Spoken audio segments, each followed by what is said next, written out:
I'm Cheryl Waters, and you've got it tuned to KEXP, listener-powered radio at 90.3 FM in Seattle, 92.7 FM in the Bay Area at KEXP.org worldwide, and on the KEXP mobile app.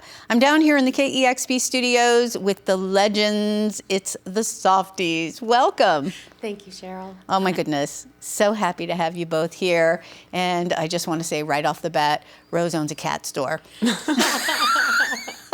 I am so happy to talk about it.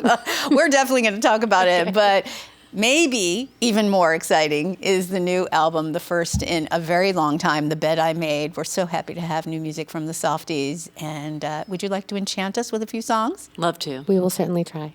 It's the Softies live on KEXP.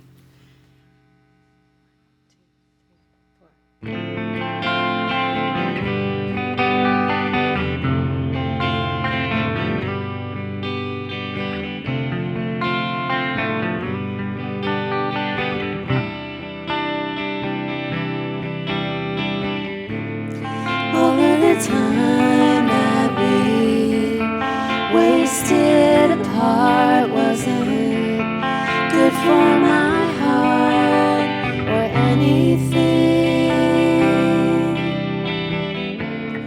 Weeks and then months became one awful year. Watch the light disappear from everything. Missing you and wanting to go back in time. Oh, I'm missing you and wanting to go back in time.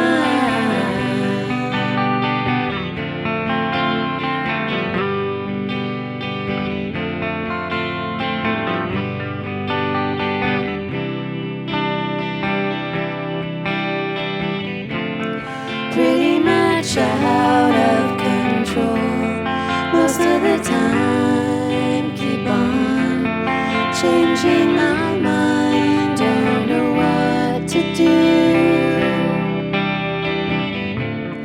Days that know us began, time with just me. Now I'm drifting at sea without you. Missing you and wanting to go back in time. Oh, I'm missing you and wanting to go back in time. Go back in time. Back in time.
Probably someone better for you.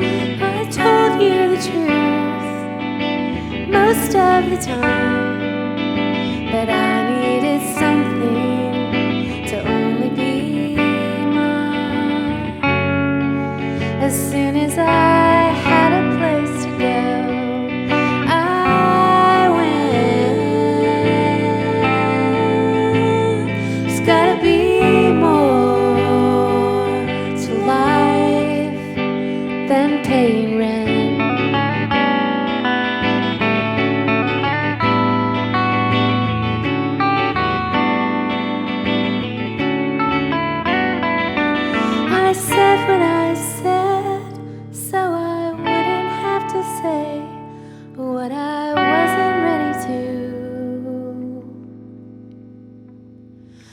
tell you.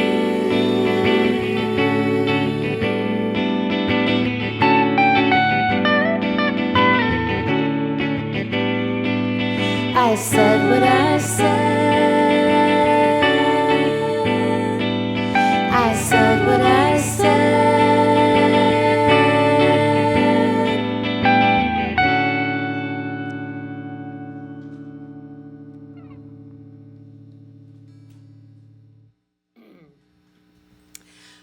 Those are both songs from our new album, The Bed I Made, and this next one as well.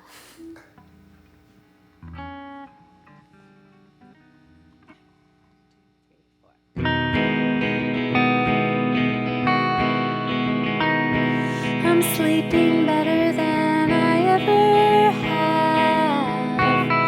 I don't even need to do the math to know it started when I started loving you. It started when I started loving you.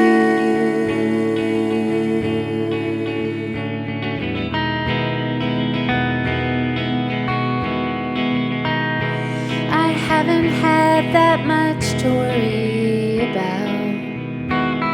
I don't have to think to figure out that it started when I started loving you.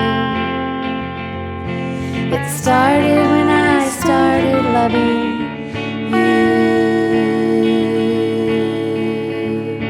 It all began the night they towed the van. You offered me a hand. I've been sleeping great since then. Since then.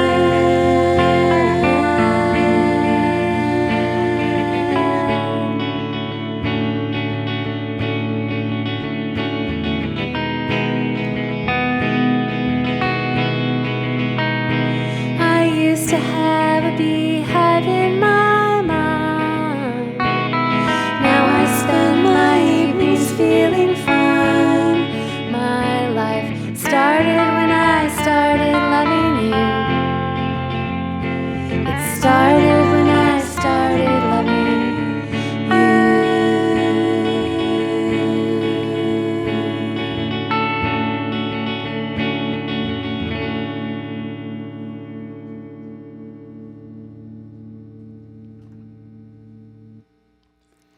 You're listening to the Softies live on KEXP. Those first three songs from their new album, The Bed I Made, the first album in, I think it's been about 24 years. We'll definitely talk about that. And I think we're going to get a little treat going back to their debut record now. That's correct. So today is the official release day of the reissue of our first album on K Records called It's Love. And that was in 1995. So happy reissue release day to us. And this is the title track from that album.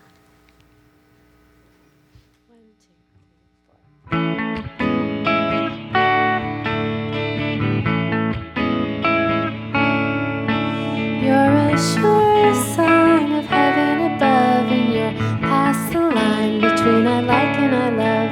I'm trusting you to always be mine and be true. And there's no reason we can't call it what it is. It's love, it's love. It's love, it's love.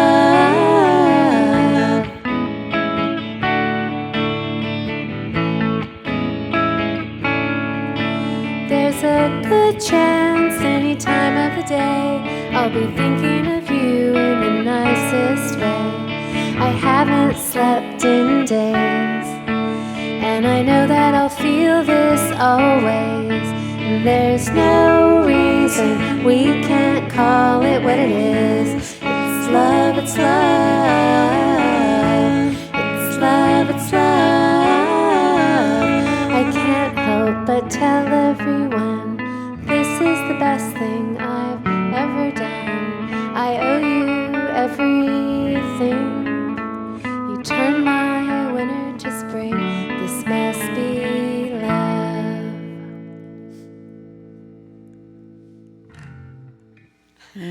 bringing back a lot of memories for me. I can only imagine how the two of you feel. Oh, to be 22 again. You're listening to the Softies live on KEXP. All right. This is you, Jen. This one, I'm going to sing this one. Well, let's both sing it. Okay. Ready? 1, 2, 3, 4.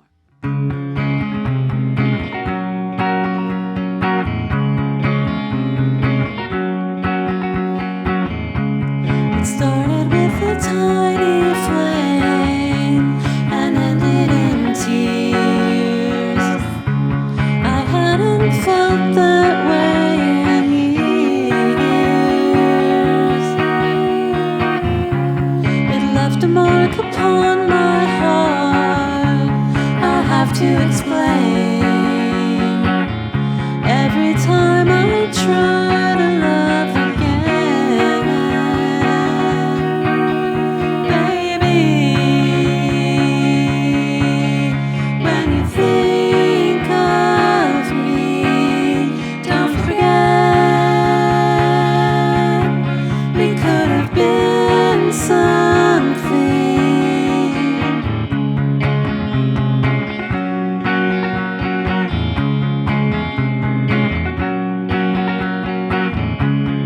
Maybe there's a different life waiting for me, where you're just a hazy memory. It started with a tiny flame, but ended okay. You know I'll always love you in some way. Baby, when you think of me, don't forget we could have been something. Set a fire, let it burn, start again. Set a fire, let it burn, and start again.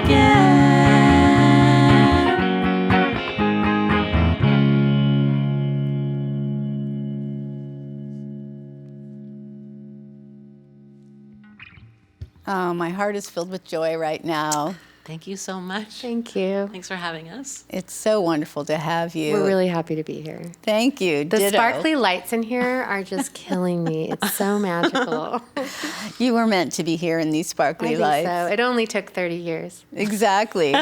It's the Softies live on KEXP. And oh my goodness, Rose Melberg, Jen Sbragia, it's so wonderful to have you here. You've been such a part of my musical history and so many of our listeners, especially those of us here in the Pacific Northwest. And I'm so happy that you have a new record out. And I can tell by the energy coming from both of you that you are also very happy We are about really, that. really happy. Making this record took a lot. You know, we had to remember how to be a band and remember what it felt like to be the Softies. And so we took a lot of time trying to get it right. It sounds like, from what I've read in interviews, that even though there's two of you, so I imagine there's always been quite a bit of collaboration, that this is really the very most collaborative record. I was surprised to hear that you even shared vocal or lyric duties Yeah. on songs, and you would both Yeah. write the lyrics and songs. Often you hear Yeah. about people who start a song, come in, and other people might add to the song, but There were some songs where the sentiment was really shared.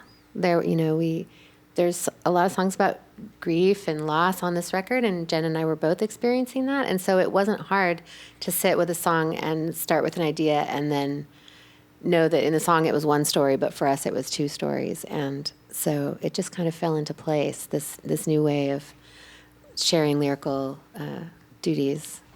Well, you do have legions of fans, and I know that through your entire career and writing songs together, that your emotional candor that comes out in your songs definitely has resonated with many. And I was so sad to hear that you both lost your mothers, and it was in a very close time period. Yeah. And you've shared, as you said, that pain and grief together and through your music. And I'm wondering how you were able to support each other through that time and how that shows up in The Bed I Made. I mean, we started writing the album about a year after it happened. So we had really been supporting each other as best friends through that whole year. And it was just in the middle of everything that we were doing in our life was this grief and this healing. And so it was very much what was pulling Jen and I back together. We were talking every single day. We were talking more than we had in a couple of years. And Yeah, a lot of Zoom calls. a lot of Zoom calls, a lot of just being drawn to each other and really wanting, somehow sharing, makes it feel half as heavy. So, but we knew also for both of us, writing songs has always been very therapeutic. And so it seemed, I've made a lot of records over the last 15 years on my own. And so I was already getting ready to write a whole album. And then I just thought I feel like maybe this needs to be a Softies album. I feel like me and Jen are pretty tight right now. And so I dropped that little seed to Jen. And for the first time in a long time, she was ready. Yeah. It took me a while. Yeah, it took her a while, but as soon as I was ready, then I was like, we ran with it. We absolutely ran with it. I was like, let's make this album whatever it needs to be, whatever comes out of us. It might be ugly, it might be difficult, it might be sad, but there's nothing that makes more sense than making an album right now. Well, I would love to talk about this friendship because it's one of the most significant relationships in your life, certainly one of the longest relationships. Your friendship spans 30 years, and I just think about when you met as two young punk rockers and who just had a passion for music, and I understand that your friendship upon meeting was pretty instantaneous. And what was the magic that you felt that connected the two of you and then made you go on to have this creative relationship together and something so much more? I feel like the first time we hung out, it was just sort of magical in that way where you meet someone and, oh my God, me too. There's so much in common. And it's just a weird vibe where you're like, wow, I feel like I've known you forever. One of those kind of situations. I think it was also really cool that Jen actually lived in a different city. So it was separate from each of our separate social scenes. Yeah. So it wasn't, we didn't have any weird knowledge of each other or baggage. When you go into a friendship, you usually know a few things like, oh, I heard that she's, blah, blah, blah. So with me and Jen, it was this beautiful experience of getting to know someone without anything. I didn't know anything about her.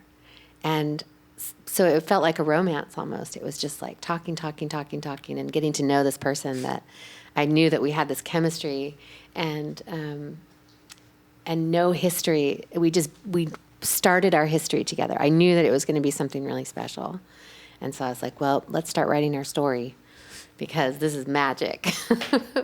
Has it always been a long-distance relationship? Aside from touring, where you've spent time together on the road, have you ever lived in the same city? Just for 1 year. Yeah, 94 to 95. Yeah, in Right Portland. at the beginning. I lived in Portland, and we wrote 2 records in that house that we shared. We were very prolific during that time because that's all we did. It was Portland in 1994. What else are you going to do? There's no internet. Yeah. It rained a lot. Yeah, you just go inside your moldy old house and you write some classic albums. Yeah, no internet. How did you ever even tour? How did you put out a record? With big paper maps, Yeah. big paper atlases. Which I would inevitably leave on the top of the car. A Thomas guide, remember those? Yeah. Yep. Well, Rose, you live in Vancouver, right? I And do. Jen, you're in Portland. And did you write this album digitally over Zoom, or did you get together a lot? We met in Seattle a lot. It's a good halfway point. But we also used GarageBand to make demos and send each other files. Yeah, we did a lot of that. But you came up a bunch of times, That's and I true. came down a couple Yeah. times. It's a great excuse to hang out because it's work. We're like, oh, I got to work. I got to go to Portland and hang out with Jen and have the best time. I'm sorry, I got to go, guys. Sorry, I can't go to the cat store. Yeah. I got to go be in my rock band. Do tell us a bit about that. I mean, we talked about before we came live on the air how busy you are. You've got this new record. Now you're doing some shows and you have kids. And other jobs, and you've got the reissue of the debut album. Tell me, what's life like for the two of you? Well, my weird job was, when I realized I didn't really want to tour a ton, and I probably needed a normal job. I had never really had a normal job, and I was like, I think I'm too weird to have a job and work for someone else, so I'm going to have to make my own thing. So I opened one of North America's very few all-cat supply stores in Vancouver, British Columbia. It's called Happy Cat Feline Essentials, and we exist to help people be the best pet guardians that they can. And we just love cats so much because they are so cool and so good. And so my whole life is cats, helping people, my cat's so picky, he won't eat anything. I've got something for that, like behavioral counseling and all that kind of stuff. My life is so steeped in cats and rock and roll. Like, I'm living the dream. Who knew that my middle-aged life would be this? You really are living the dream. I love it. Among the pink lights here at KEXP. I was like, it's the most natural career trajectory, like indie rock star, cat store owner. That's the only thing that made sense.